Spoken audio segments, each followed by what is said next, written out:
नमस्कार, राधे श्याम। आशा करती हूँ आप सभी बहुत अच्छे होंगे और आप सभी मेरे यूट्यूब फैमिली को मकर संक्रांति की हार्दिक मंगलमय शुभकामना। वैसे संक्रांति हर महीने में आता है, हम सभी को पता है। सूर्य का एक राशि से दूसरे राशि में जाना संक्रांति कहलाता है। इस बार 15 जनवरी को सूर्य मकर राशि में प्रवेश करेंगे और मकर संक्रांति इसी दिन मनाई जाएगी।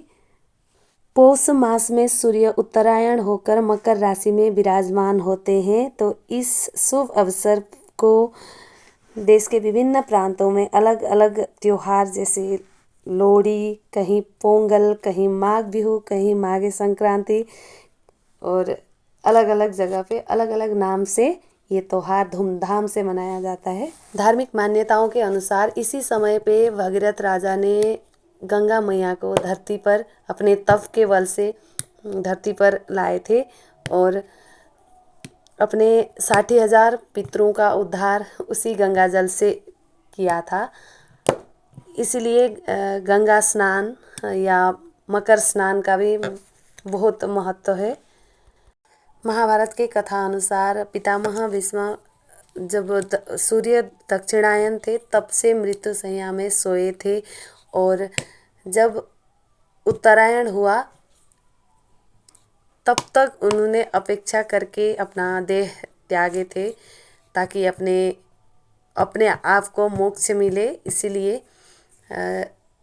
पितामह भीष्म ने अपना देह त्याग उत्तरायण सूर्य जब उत्तरायण हुए तब किए, ये मान्यता है। जब सूर्य मकर राशि में प्रवेश करते हैं तब से उत्तरायण सूर्य का उत्तरायण हो जाता है, तो उस समय से मांगलिक कार्य, शुभ कार्य जैसे विवाह,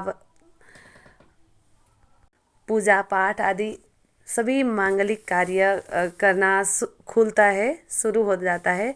तो इस समय पे किए गए कार्य, इस समय पे किए गए दान, इस समय का स्नान का बहुत महत्व है, ये शास्त्रों में बताया गया है। क्यों खाते हैं तिल, गुड़, लड्डू आदि गर्म चीज़ें?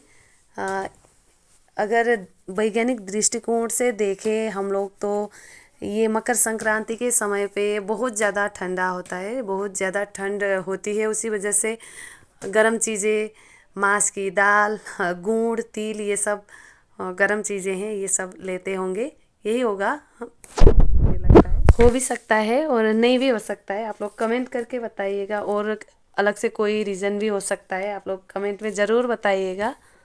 मकर संक्रांति के दिन से सूर्य मकर राशि में प्रवेश करते हैं और उत्तरायण शुरू हो जाता है और अभी से सभी मांगलिक कार्य होना शुरू हो जाता है, जैसे विवाह, पूजा पाठ, जितने भी मांगलिक कार्य है शुरू हो जाते हैं। और अगर वैज्ञानिक दृष्टिकोण से अगर देखें तो दिन लंबे हो जाते हैं और रात छोटे हो जाते हैं, इसलिए इंसान को काम करना आसान हो जाता है, ज़्यादा ऊर्जावान महसूस करेंगे लोग और एक सफलतापूर्ण जीवन प्राप्त होगा। काम का वजह से काम करने का समय पर्याप्त मिलेगा। इसलिए सूर्य के उत्तरायण के बाद हर एक कार्य सफल होता है, ये मान्यता है। शास्त्रों में ऐसा बताया गया है। और मकर स्नान माघ महीने में जो स्नान करते हैं उसका भी बहुत बड़ा महिमा, जो महत्व बताया गया है शास्त्रों में।